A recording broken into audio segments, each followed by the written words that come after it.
अपनी सास का कत्ल किया और इस दिलखराश केस के हल के लिए एक इन्वेस्टिगेशन ऑफिसर को जिम्मेदारी सौंपी गई, जो न सिर्फ कानूनी पहलुओं को समझता था बल्कि मुतासरा खानदान की जुबान, रस्म रिवाज और हसासियत को भी बखूबी जानता है। आइए जानते हैं इन्वेस्टिगेशन ऑफिसर शफीक ने इस केस को किस तरह से हल किया और इंसाफ के लिए क्या इकदाम किए।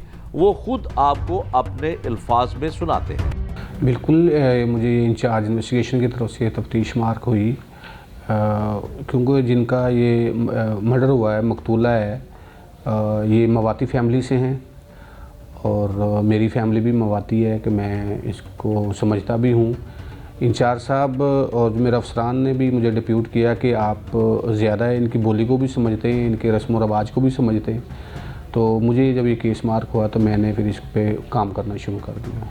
जब हम मौके पे पहुंचते हैं तो अब इसको ज़ाहिरी तौर पे हम देखते हैं, डेड बॉडी को गले पे निशान पड़े होते हैं और बज़ाहिर लग रहा होता है कि जिस तरह इसका गला दबाया गया है। उसके बाद मैं हमारी फैमिली मवाती है, मैं सिस्टम को इनको समझता था। मैंने पूछा कि इनके वारिस कौन हैं, क्योंकि मकतूला के बेटे तो थे नहीं, तो इनकी 2 ही बेटियाँ थी। तो मैंने फिर अपनी ज़बान में इनसे बात की, क्वेश्चन किए और मुझे पता चला कि ये मर्डर है। अफसरान को भी पता चला कि ये मर्डर है, ये कोई तबई मौत नहीं है।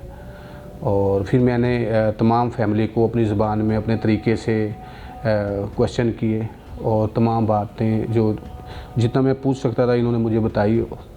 तो मुझे बड़ी हेल्प मिली कत्ल का ट्रेस करने में। ये अलमिया है हमारी, ये जो कास्ट है इसमें कि एक जहेज़ का बड़ा इशू चल रहा है, क्योंकि अब इनकी 1 साल तकरीबन शादी हुई थी और जैसे ही ये इनकी बात हुई शादी की तो जहेज़ की बातें भी हुई और इन पे इसका काफ़ी मतलब लड़ाई झगड़ा भी हुआ। पहले भी दोनों फैमिलीज़ का वो भी इशू था।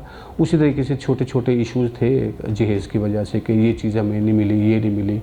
तो एग्जैक्ट यही बात थी कि कोई इशू बना इनका, जो लड़ाई का, ये कत्ल का जो मौजू बना है।